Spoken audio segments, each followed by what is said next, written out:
maksud melaksanakan kegiatan penyusunan rencana penyusunan anggaran Satker tahun 2023 guna memberikan gambaran terkait kebutuhan anggaran Satker secara real dalam menunjang pelaksanaan tugas pokok Polri guna memberikan pelayanan secara maksimal kepada masyarakat.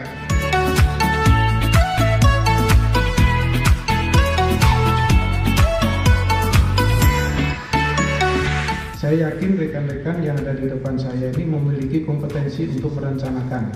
Saya yakin itu. Nah, untuk itu, mari kerjakan dengan sebaik-baiknya, ya.